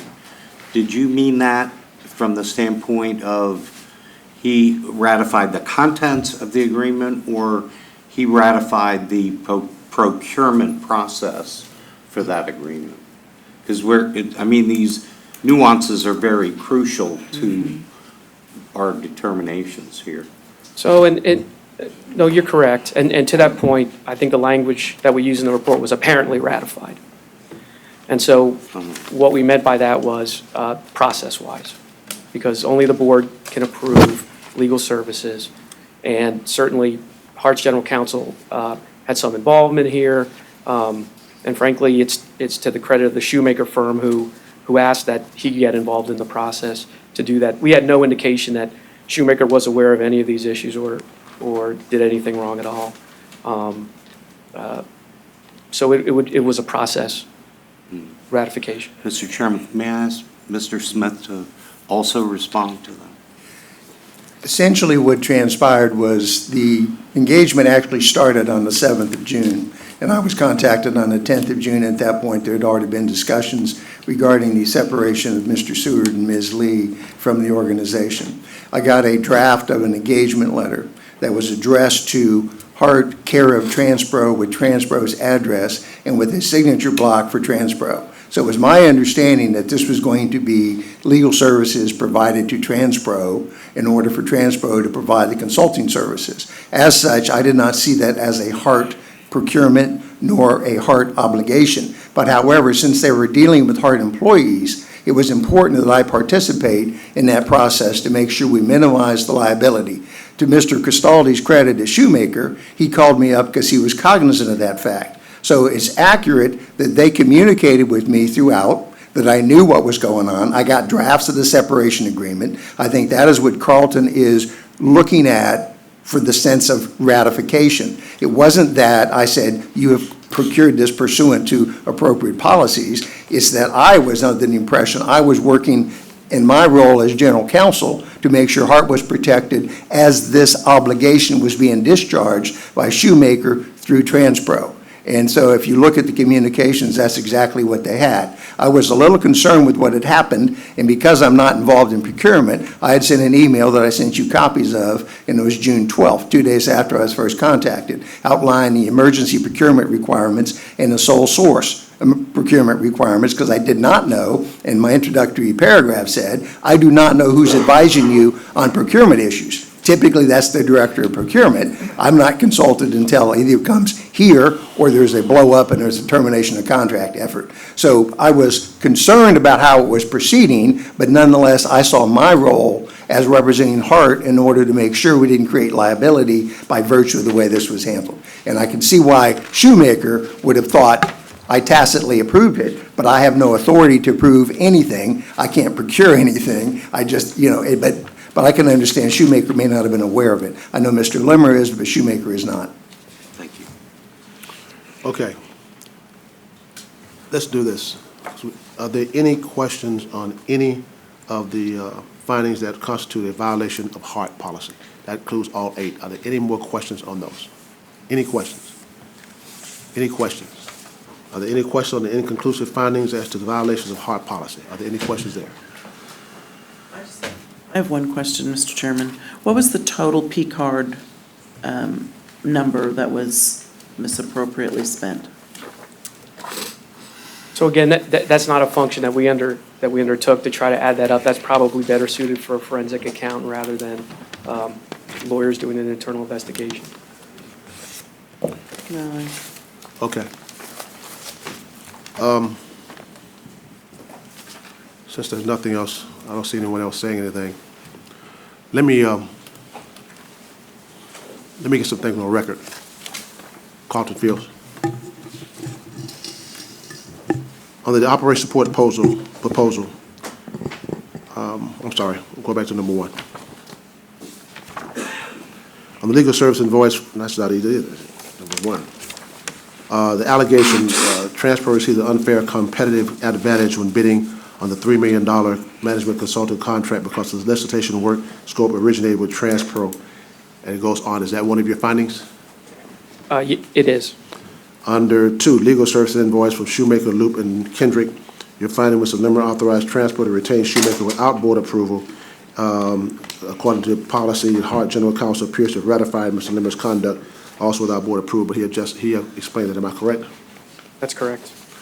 Under number 3, operations support proposal, your finding was the investigation did not conclude that the recruitment and selection of a former Transpro consultant into a newly created Chief of Consumer Experiences position involved a quid pro quo.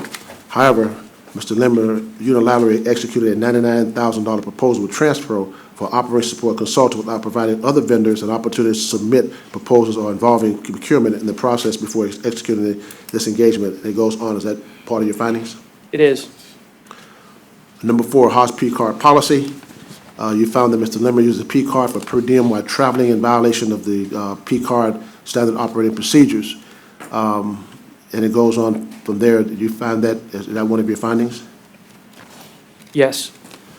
Number 5, Mr. Limmer purchased 2 meals for his child with his P-card while traveling on business in violation of the P-card standard operating procedures.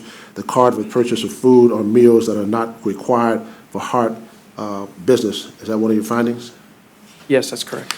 Under HART P-card policy, use of P-card for personal benefit, HART staff purchased various items at Mr. Limmer's discretion with the respective P-cards that appear to be for his personal benefit or convenience in violation of the P-card employment agreement. Is that one of your findings? Yes. Number 7, charging of sales tax of the P-card. Although not raised in the complaint, the investigation found that Mr. Limmer frequently incurred charges for sales tax while using the P-card in violation of the P-card standard operating procedures. Is that one of your findings? That's correct. Number 8, Mr. Limmer mistakenly believed that because he was a speaker at the conference, COMTO would pay for his 5-night hotel stay at the Marriott Waterside in Tampa. Unilaterally, ultimately, HART paid the $1,122.84 for Mr. Limmer's hotel stay, despite the absence of authorization from the board chair and the violation of the travel standard operating procedures. Is that one of your findings? That's correct, and I would just note for all of these findings, we have cited 2 specific sections of the either standard operating procedures, P-card policy, or the HART board manual. Thank you. Under Section 2, inclusive findings as to the violations of HART policies, there are a number of there, but you also said that there was no inclusive findings, but you also said they were a fact. Am I right? Correct. Okay. Thank you. Thank you. Commissioner Smith? I'll just make one more point as we're on kind of the big picture, and that is at the recommendations of Carlton Fields, number 5.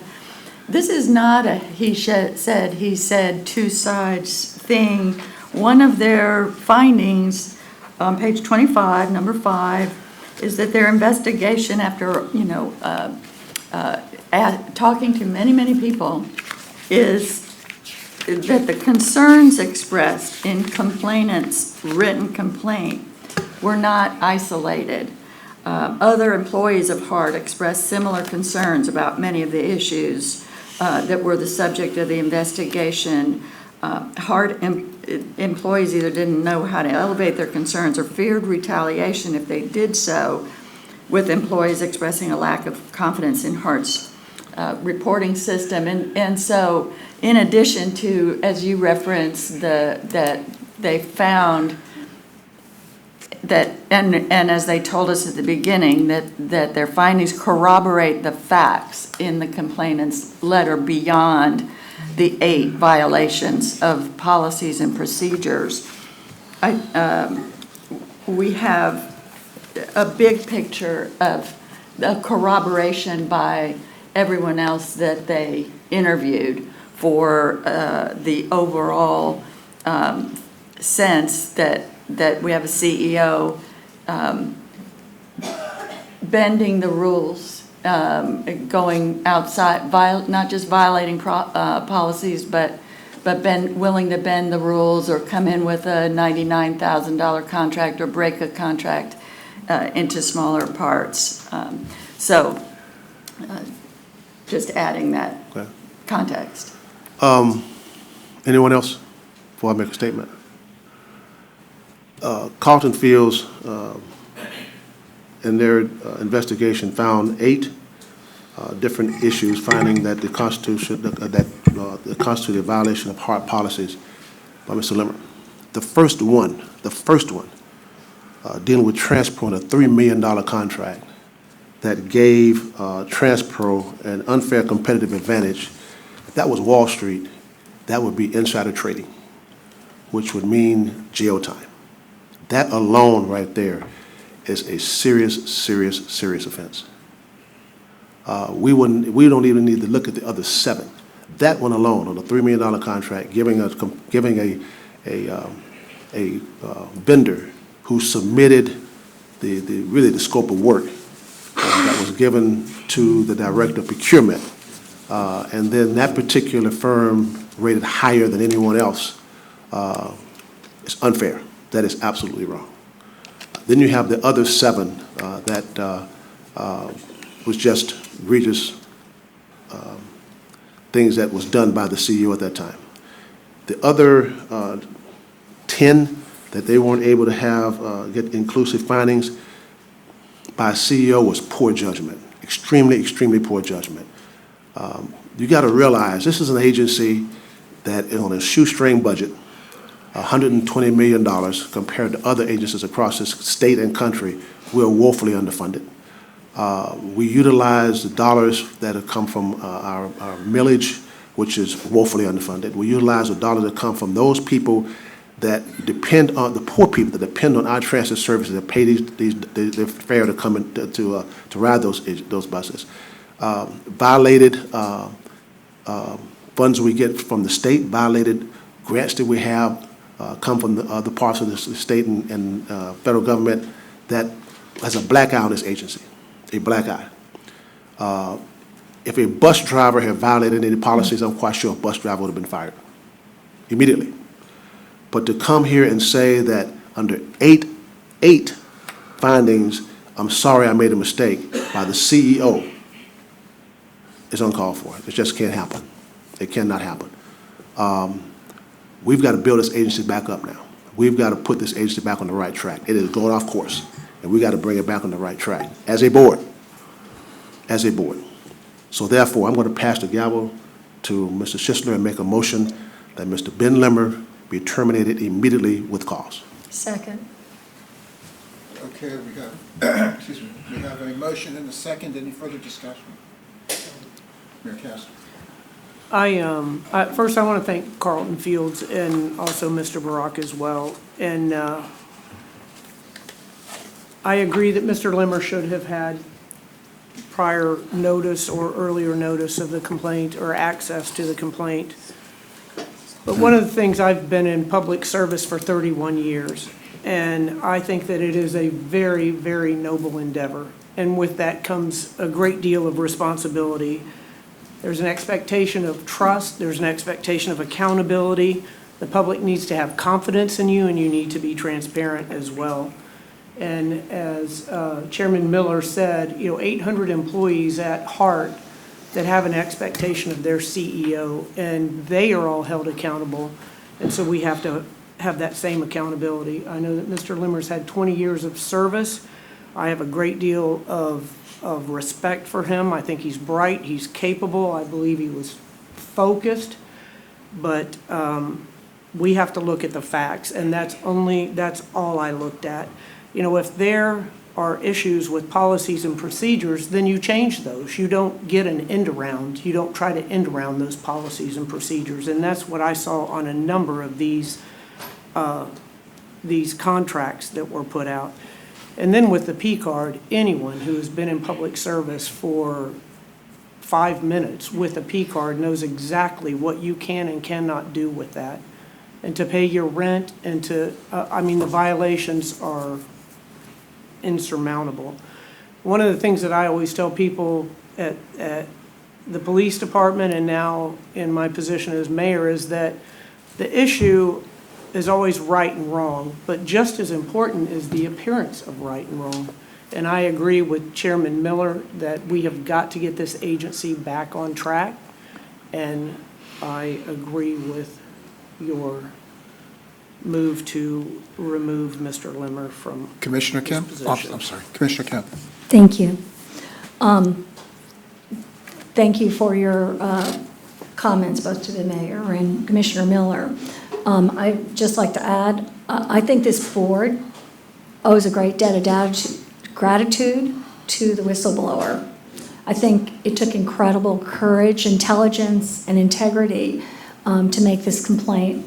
And I can't imagine where HART would be today without this person. So I would just like to express gratitude. I think, as well as was stated, the investigation verifies a pattern of deliberate and willful violations of HART's policies in several different areas. It wasn't a one-time incident or an isolated misunderstanding on Mr. Limmer's part.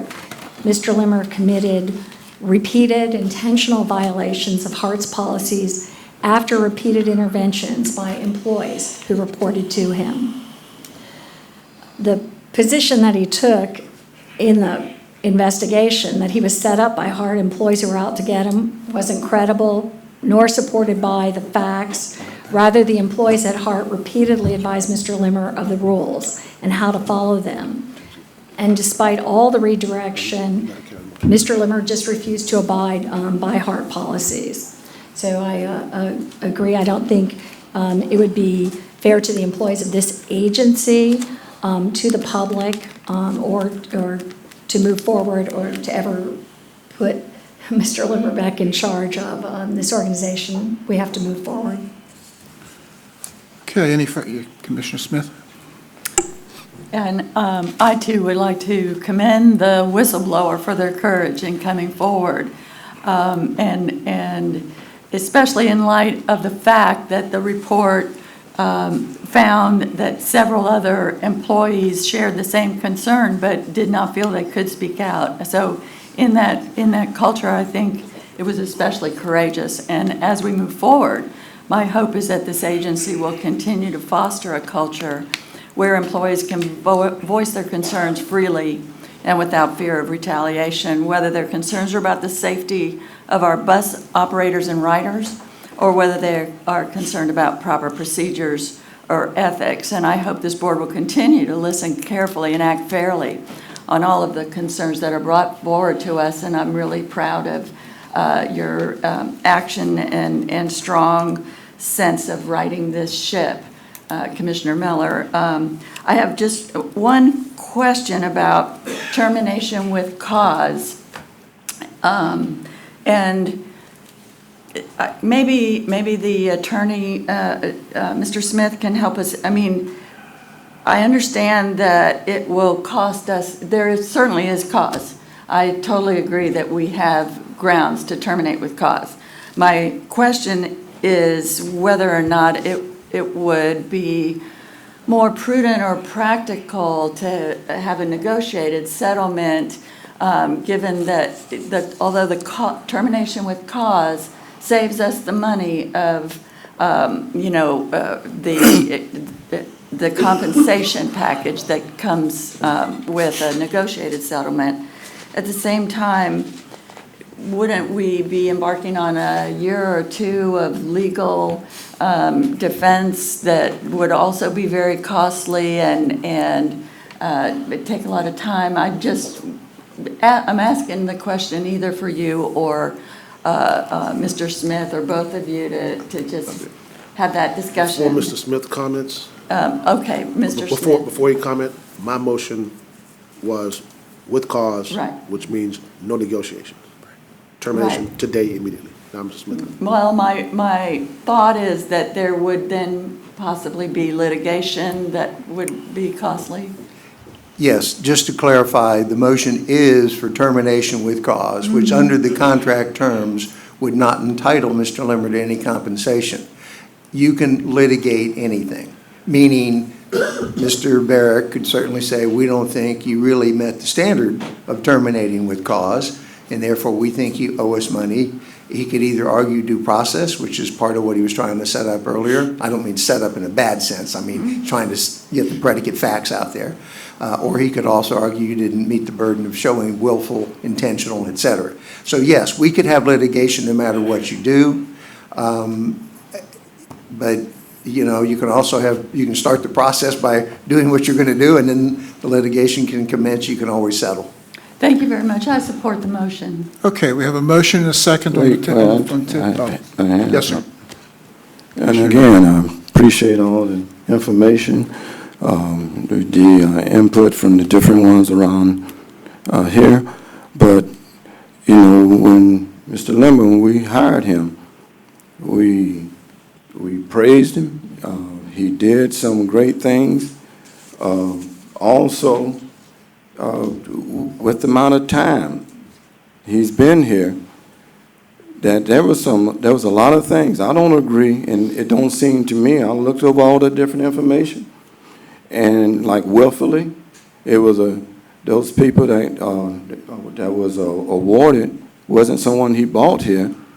You know, I don't want to see anybody get messed over, even the workers or whatever.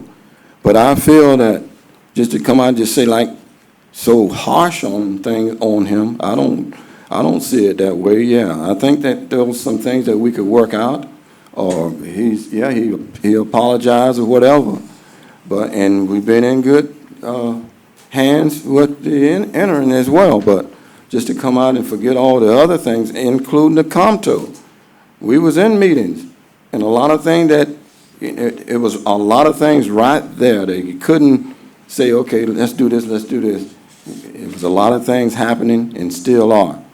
But I don't feel, and I think in my mind, in my heart, that I felt that he made a great effort and that he was doing it not in a way of trying to get money from this on the side or whatever. I thought he was trying to do some things and move this board, this agency in a positive direction. So that's what I feel. Commissioner. Thank you, Director Knight. While I understand the motion and the second, I do have some concerns that we do need to address no matter where we go. We clearly have the need to make and create some clarity in our procurement process. It is incumbent on us on addressing that if we are going to ever have someone sit in that chair. It's, all of the organizations that are mentioned in this report are organizations we've had relationships with in some way, shape, or form. There's been long-standing relationships with these organizations over time, and it's very possible for an organization to get either complacent or sloppy in the way they do business. That doesn't excuse what happened. I'm not suggesting that. But I think it's critically important that when we go forward, that the recommendation to address updating our policies so that we, as a board, feel very comfortable with the direction of this organization in a honorable and respectful manner is critically important, and that we hold any of our vendors accountable for their actions that might jeopardize the reputation of this organization. Thank you. Thank you. No other comments? Okay, we have I'm sorry, Ms. Shanahan. Yeah, this is, I would say a very, first of all, I appreciated Mr. Knight's comments, because I do think we did the search. We attracted talent from outside the state.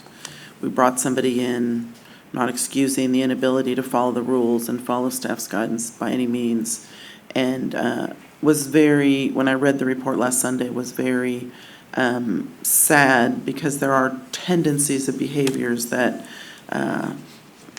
you could explain away in the instances, but the overall, I didn't know how somebody could come back to run the agency with integrity.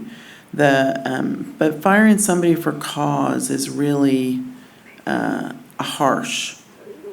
And I guess I necessarily, I'm not condoning any misappropriated behavior, but that is, to me, from a perspective of somebody who spent 20 years in transit, that we brought to Hillsborough.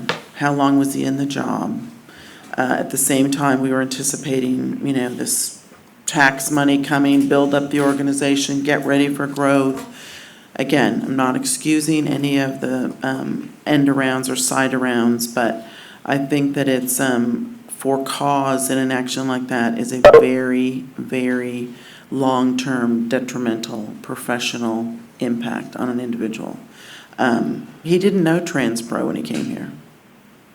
So there's all these references. I mean, when you're reading the report, you feel like, is TransPro's on, And, there are some national organizations there that hopefully we will continue to be able to do, at least they'll bid and participate as we look at, the needs that we have in Hillsborough County for transportation reform. So I guess I would just make one more plea, if there's any acquiescence from the chairman on the cause part of your motion on behalf of public servants. Ms. Shanahan, I understand your concerns. I understand Mr. Knight's concerns. But I still feel that as CEO and 29 years of experience in this business, and coming from a major industry as MARTA, and the positions that he had there, and coming here and circumventing all of the policies that we had, where they should have been brought to this board, most of them, was intentional. And with that kind of grievance, that egregious intent, I cannot sit here when we've had low-level employees that violated maybe one policy and was terminated and not given the opportunity to redeem themselves. I cannot sit here knowing that we have some of the poorest of the poor that ride our system and sacrifice every day putting their money into this agency that we can give them service, and have the CEO violate policies. That's hard for me to go back to my area where I live and tell those people that I did not agree with. I just can't do that. And then to look at having to, like Mr. Smith said, you can litigate anything. Anything you can litigate. Probably will. But I just cannot sit here and say terminate without cause. There was a cause, an effort, 8 of them. And then there were 10 more that poor judgment. If you've been in this business 29 years, your judgment should be crystal clear about what you're doing. The mayor and I, if we did something like that, any one thing as elected officials, we'd be blasted across the paper and probably be asked to resign or be recalled from our constituency. This agency doesn't have the opportunity to recall, ask the people to recall us. It's this board's responsibility to make sure this agency is run properly, above board, and clear. So therefore, I cannot change my thoughts about cause. Okay, thank you, everyone. I think Ms. Williams wants to be heard. Oh, Ms. Williams. Yes, Hello? I'm back on. I just wanted to, can you hear me? Yes. Yes, we can. Please continue. Okay, thank you. I just want to state, I didn't get to hear all of what Director Shanahan's statements. I was trying to jump back in on the call, but from the perspective of what I heard from Mr. Knight is that he commended the work that Mr. Limmer, did. He came in very quickly, plan of action and so forth. But and there's an understanding as well that a willful intent to downsize an amount or an expense purposely to alleviate getting approval from the board, which is just unconscionable at this point. So from my perspective, I support, or second, I'm not sure if you did that yet, for a termination without cause, with cause. Okay, thank you, Ms. Williams. Okay, we have a motion on the table for termination with cause, and we have a second. And no other further comment? All in favor of the motion, please indicate by saying aye. Aye. All opposed, nay. Was there one nay? One nay. Okay, pardon. Thank you. Good. Okay, motion passes. I know that some of us have to get out of here. I think that what we need to do at this point, Ms. House Stewart will continue as interim until we come back to our March meeting, and at that March meeting, I think we make a determination of what approach we need to take. Is there any objection toward that? Any objection? Okay. Any other business come before us today? Seeing none, we adjourn. Thank you, Mr. Chairman.